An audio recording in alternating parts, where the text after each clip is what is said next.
നമസ്കാരം. പ്രവാസി മലയാളിയിലേക്ക് സ്വാഗതം. അനധികൃത പലിശ ഇടപാടുകാരുടെ ചൂഷണങ്ങളിലും മാനസിക പീഡനങ്ങളിലും പെട്ട് നിരവധി മലയാളികളാണ് ജീവനൊടുക്കുന്നത്. ഗൾഫ് മേഖലയിലെമ്പാടും ഇത്തരക്കാരുടെ കെണിയിൽ പെട്ടുപോകുന്ന മലയാളികൾ നിരവധിയാണ്. കേരളത്തിലെ പോലെ തന്നെ മലയാളികളാണ് സ്വന്തം നാട്ടുകാരെ ഊരാക്കെണിയിലാക്കുന്നത് എന്നതാണ് ദുഃഖകരം. പലിശക്കെണിയിൽപ്പെട്ട് മാനസിക പീഡനത്താൽ ജീവനൊടുക്കുന്ന മലയാളികളുടെ എണ്ണം കൂടി വരികയാണ് എന്നാണ് റിപ്പോർട്ട്.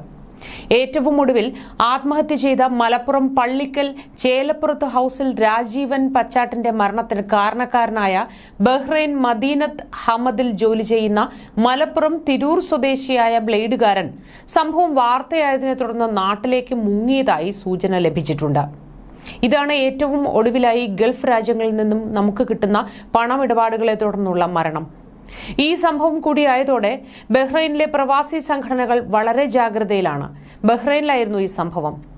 ബഹ്റൈനിൽ പലിശ വിരുദ്ധ സംഘടന രൂപം കൊണ്ടിട്ടുണ്ട്. കൊള്ളപ്പലിശക്കാർ സകല പരിധികളും ലംഘിക്കുകയാണെന്ന് പലിശ വിരുദ്ധ സമിതി ഭാരവാഹികൾ പറയുന്നു. പ്രവാസികളെ ലക്ഷ്യമിട്ട് കൊള്ളപ്പലിശയ്ക്ക് പണം കടം കൊടുക്കുന്ന സംഘങ്ങളും വ്യക്തികളും ബഹ്റൈനിൽ ഏറെക്കാലമായി സജീവമാണ്.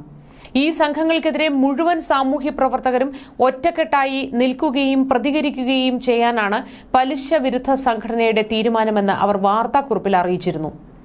ഇത്തരം സംഘങ്ങളുടെയോ വ്യക്തികളുടെയോ ചൂഷണത്തിന് ഇരയായി സാധാരണക്കാരായ പ്രവാസികളുടെ ജീവിതവും ജീവനും നഷ്ടപ്പെടുകയോ താറുമാറാവുകയോ ചെയ്യുന്ന സംഭവങ്ങൾ ബഹ്റൈൻ അടക്കമുള്ള ഗൾഫ് രാജ്യങ്ങളിൽ വർദ്ധിച്ചു വരുന്നു. പലിശക്കാരന്റെ സമ്മർദ്ദം താങ്ങാനാകാതെ ഏറ്റവും ഒടുവിലായി ജീവിതം അവസാനിപ്പിക്കേണ്ടി വന്ന രാജീവൻ പച്ചാട്ടിന്റെ ഭാര്യയും കുടുംബവും അധികൃതർക്ക് പരാതി നൽകുകയുണ്ടായി. രാജീവൻ പലിശക്കാരന് അവസാനമായി അയച്ച ശബ്ദ സന്ദേശം വളരെ വേദനാജനകവും മനസാക്ഷിയുള്ള ഏതൊരാളെയും ദുഃഖത്തിലാഴ്ത്തുന്നതുമാണ്. പ്രവാസികളിൽ ഏറെ പേരുടെയും ആത്മഹത്യ സാമ്പത്തികവുമായി ബന്ധപ്പെട്ടുള്ളതാണെന്ന് സാമൂഹിക പൊതുപ്രവർത്തന മേഖലകളിൽ പ്രവർത്തിക്കുന്നവർക്കൊക്കെ അറിയാവുന്ന കാര്യമാണ്. ഉപജീവനാർത്ഥം നാടും വീടും വിട്ട് മണലാരണ്യത്തിൽ എത്തപ്പെടുന്ന പ്രവാസികളെ ചൂഷണം ചെയ്യുകയാണ് കൊള്ളപ്പലിശക്കാർ. പ്രവാസികളാണെങ്കിൽ കാശു വാരുകയാണെന്ന് കുടുംബമടക്കമുള്ളവരുടെ തെറ്റിദ്ധാരണയിൽ നിന്നാണ് പല പ്രവാസികളും കൊള്ളപ്പലിശയ്ക്ക് പണം കടമെടുക്കേണ്ടി വരുന്നത്. അധിക ചിലവും ആർഭാടവും മറ്റൊരു കാരണമാണ്. പ്രവാസികൾ തങ്ങളുടെ വരുമാനത്തിനൊത്ത് ജീവിതം ചിട്ടപ്പെടുത്തേണ്ട കാലം അതിക്രമിച്ചിരിക്കുന്നു എന്നാണ് പ്രവാസ സംഘടനാ പ്രവർത്തകർ വാർത്താക്കുറിപ്പിൽ പറയുന്നത്. അനാവശ്യ ജീവിത ചെലവുകളും കുത്തഴിഞ്ഞ ജീവിത രീതികളുമാണ് പല പ്രവാസികളെയും പലിശക്കെണിയിൽ വീഴ്ത്തുന്നതെന്ന് പലിശ വിരുദ്ധ സമിതി ഭാരവാഹികൾ അഭിപ്രായപ്പെടുന്നുണ്ട്. പലിശക്കാർ ആവശ്യപ്പെടുന്ന എല്ലാ രേഖകളും നൽകാൻ തയ്യാറാവുകയാണ് പണം വാങ്ങുന്നവർ ചെയ്യുന്നത്. ബ്ലാങ്ക് ചെക്കുകളിലും മുദ്രപത്രങ്ങളിലും ഒപ്പിട്ട് കൊടുക്കുകയും പാസ്പോർട്ടും മറ്റു രേഖകളും ഇവർക്ക് നൽകുകയും ചെയ്യുന്നു. അതുകൊണ്ടാണ് പലിശക്കാർക്ക് പ്രവാസികളെ എളുപ്പത്തിൽ കള്ളക്കേസിൽ കൊടുക്കാനും യാത്രാ വിലക്ക് ഉണ്ടാക്കാനും സാധിക്കുന്നത്. പലിശക്കാരന് അനുകൂലമായ ഏകപക്ഷീയമായ കരാറുകളാണ് എപ്പോഴും അവർ ഉണ്ടാക്കുന്നത്. തിരിച്ചടവ് നടത്തിയ പണത്തിന്റെ രേഖകളോ രസീതോ ഇല്ലാത്തതും പലിശക്കാർക്ക് നിയമത്തിന്റെ പിടിയിൽ നിന്ന് രക്ഷപ്പെടാൻ കാരണമാകുന്നു. ഏതു സാഹചര്യത്തിലും യാതൊരു കാരണവശാലും ബ്ലാങ്ക് ചെക്കുകൾ നൽകുകയോ മുദ്രപത്രങ്ങളിൽ ഒപ്പിട്ട് നൽകുകയോ പാസ്പോർട്ട് പോലുള്ള യാത്രാരേഖകൾ നൽകിയോ സ്വയം കുരുക്കിൽപ്പെടാതിരിക്കണം എന്നാണ് എല്ലാ ഗൾഫ് രാജ്യങ്ങളിലെയും പ്രവാസി സംഘടനകൾ മലയാളികളോട് അഭ്യർത്ഥിക്കുന്നത്. ഒപ്പം തിരിച്ചടവായി നൽകുന്ന പണം രേഖാമൂലം നൽകാനും പ്രത്യേകം ശ്രദ്ധിക്കണം.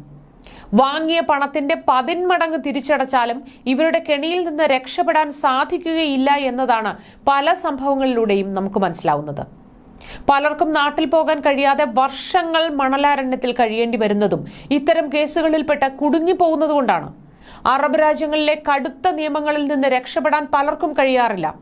എന്നാൽ പ്രവാസ സംഘടനകളുടെയും കേന്ദ്ര സംസ്ഥാന സർക്കാരുകളുടെയും എംബസിയുടെയും കാര്യക്ഷമമായ പ്രവർത്തനങ്ങൾ മൂലം ചില സന്ദർഭങ്ങളിൽ രക്ഷപ്പെടൽ സാധ്യമാകുന്നുമുണ്ട്. ലഭിക്കുന്ന ശമ്പളം മുഴുവൻ ഈ പലിശക്കാർക്ക് നൽകിക്കൊണ്ട് ജീവിതം അന്യനാട്ടിൽ പാഴാക്കി കളയുന്നത് എത്രയെത്ര പേരാണ് ഗൾഫ് നാടുകളിൽ എന്ന് നമുക്കറിയാം. ഇവരുടെ കെണിയിൽപ്പെടുന്ന പലരും ഏറെ വൈകിയാണ് സമിതിയെയും സാമൂഹിക പ്രവർത്തകരെയും സമീപിക്കുന്നത് എന്നാണ് മറ്റൊരു ദുഃഖകരമായ സത്യം. കെണിയിൽപ്പെടുന്നവരും പലിശക്കാരുടെ ഭീഷണിയും മർദ്ദനങ്ങളും നേരിടുന്നവരും പെട്ടെന്നു തന്നെ അധികാരികൾക്ക് രേഖാമൂലം പരാതി നൽകുകയാണ് വേണ്ടത്. ഇത്തരക്കാരുടെ പണമിടപാടുകൾ ഗൾഫ് രാജ്യങ്ങളിലെ നിയമത്തിന് വിരുദ്ധമാണെന്നത് കാര്യങ്ങൾ എളുപ്പമാക്കും. കുടുംബത്തിന്റെ മെച്ചപ്പെട്ട ജീവിതത്തിനായോ ആഡംബരത്തിനായോ ഒരു പ്രവാസിയും ജീവിതം പാഴാക്കാതിരിക്കുക.